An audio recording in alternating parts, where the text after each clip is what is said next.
All right, let's get started. Big news of the day, which we all knew was going to happen, or we should have known. A lot of people doubted it for reasons that,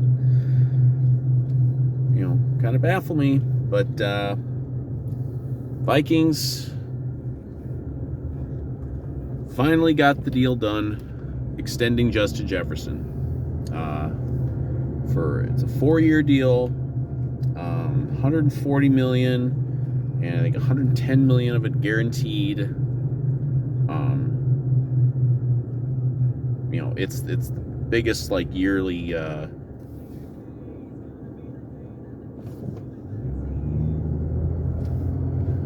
People don't know how stop signs work. Biggest yearly average in the history of a receiver. So he reset the market, which I think we all pretty much knew he was gonna get the biggest contract that any receiver had ever gotten before. Not obviously the biggest contract anyone's ever gotten, period, because that's reserved for quarterbacks.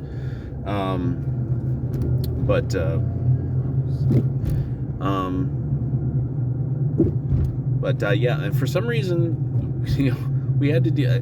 I kind of wish they had gotten this done earlier in the off season, just so I wouldn't have had to hear all the fucking bullshit about why aren't they just the complaints about why aren't they signing JJ? Why are and then all the speculation of maybe JJ doesn't want to sign here, maybe they're gonna trade him. There was this report that was so obviously bullshit. Came out a couple weeks ago, but they were supposedly at the draft they were gonna trade him and draft Malik Neighbors. It's such obvious bullshit, but they kind of invite it by letting this stretch this far into the off season. They could have there was no urgency in the sense of we're not going to have JJ. They've been doing some OTA stuff.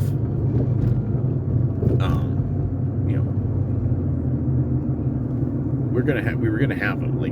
He skipped the non-mandatory stuff, which is fine.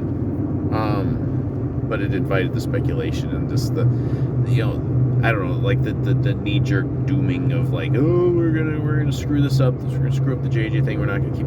There was never gonna be a scenario where we were not keeping Justin Jefferson ever. He is the most popular player on the most popular team in this state. There's zero chance they were gonna not keep him, or that they were gonna trade him. Kwesi would have been burned at the stake if he had traded this guy.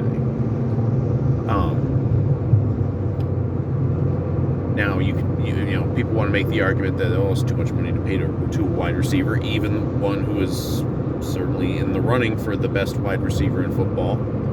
I could listen to that argument. I could listen to it just because he did have obviously an injury thing last year. But I would, he's not injury prone. It's market value. It's the same shit that people didn't want to understand for years with Kirk. If you get a player, you get a really good player, you're gonna pay a market value unless they're completely willing to take some major hometown discount. It's funny how you're not going to hear any of these complaints with Justin Jefferson, and I'm not saying that you should. Justin Jefferson's earned that contract. He deserves it. He's really good. He's one of the best receivers, maybe the best receiver in football. He's earned that money. He's earned that contract. I have zero problem with them paying that contract. Just like I had zero problem with them paying market value to the quarterback for years.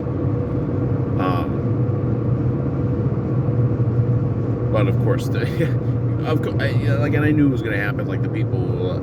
So many of the people who didn't like that you were paying the quarterback market value, they're perfectly fine with the Jefferson contract. It's because they like Justin Jefferson. They didn't like the other guy.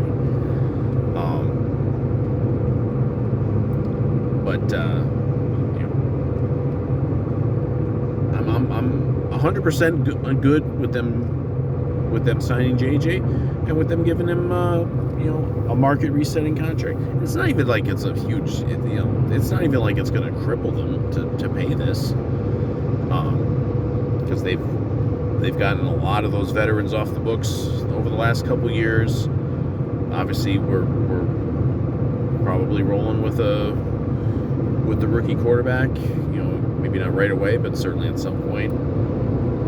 Another thing I think this is a good sign, and you could make the argument, maybe it's true that JJ would have taken this contract regardless of who the quarterback is, but I think he knows that if he took a big contract and then the quarterback play really fell off, it's going to fall off to some degree, but if it fell off in just a mammoth way, it would look bad on him. So I think this is a sign that he's a believer in what we're doing at quarterback, whether it's going to be Darnold for much of this year or whatever, and then obviously McCarthy going forward. I think he's buying in. He's a believer, and I think that's a really good sign because he's seen it, and everyone who's followed football has seen it. Larry Fitzgerald's probably the biggest name of like a guy who's like this all-time receiver, but he had shaky QB play over the years, and it probably hurt his career somewhat. No receiver wants to, they want to get paid, nothing wrong with that, but they don't want to, they don't want to have their stats go downhill because the quarterback isn't getting it done. But I think this is a terrific sign that JJ is a believer in the other JJ, or maybe just a believer in what KOC can get out of Sam Darnold.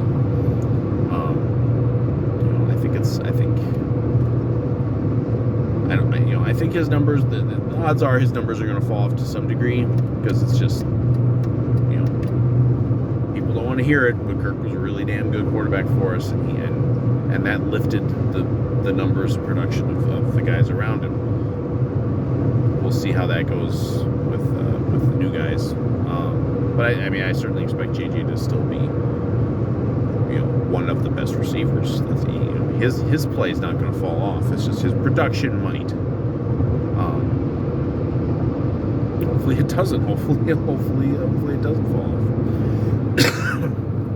off. So yeah, so huge deal. It probably won't. Just like when you sign other guys to market setting deals, it doesn't last. Like it probably won't be he probably won't be the highest paid receiver for long.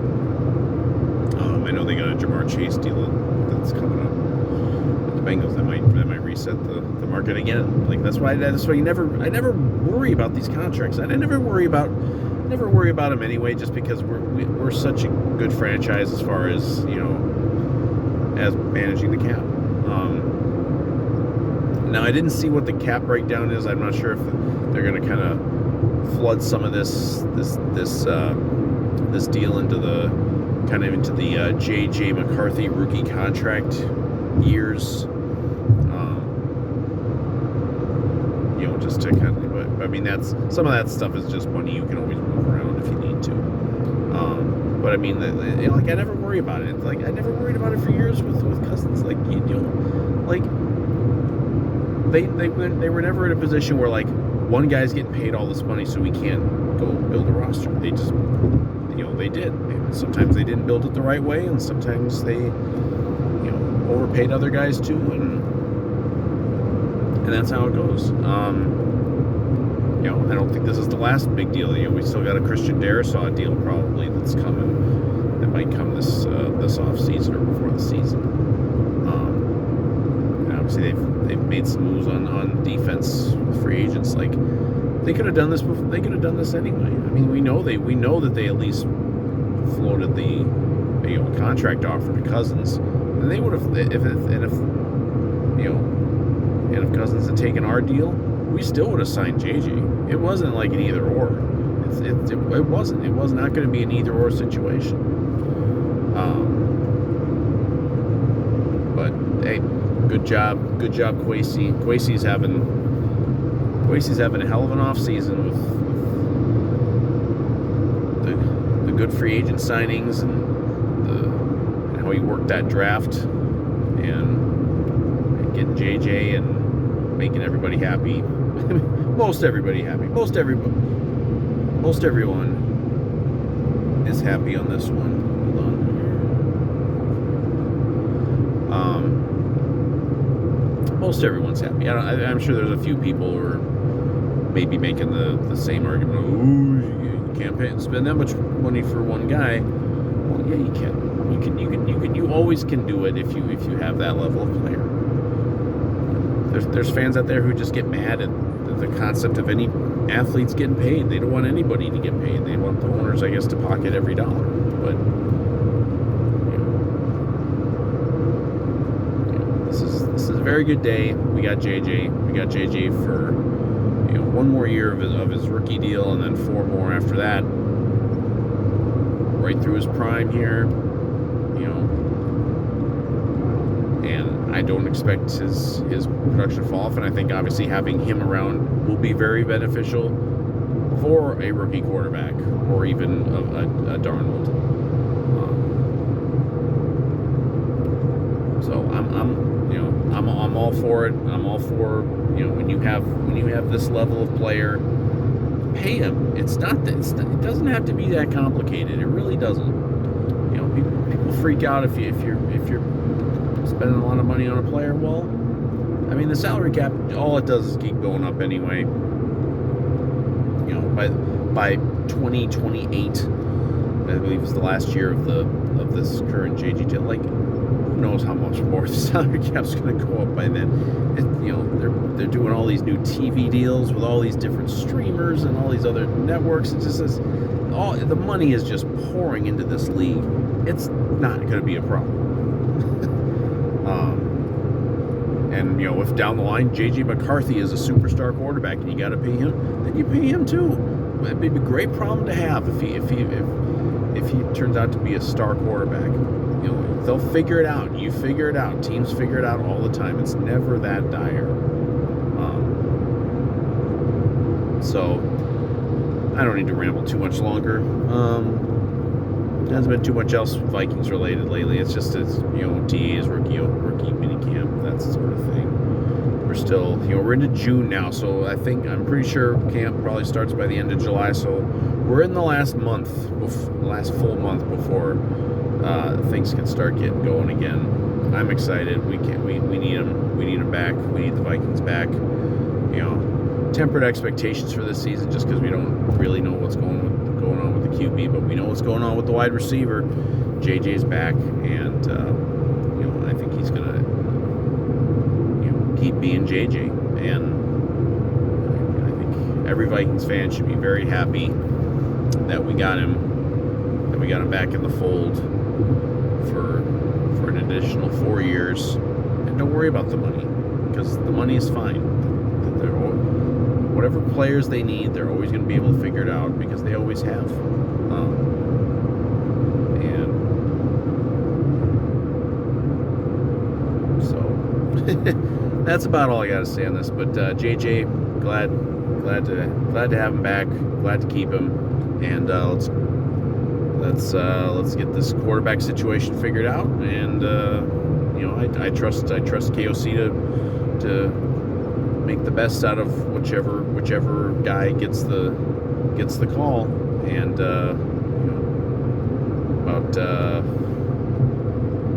we're about 3 months out from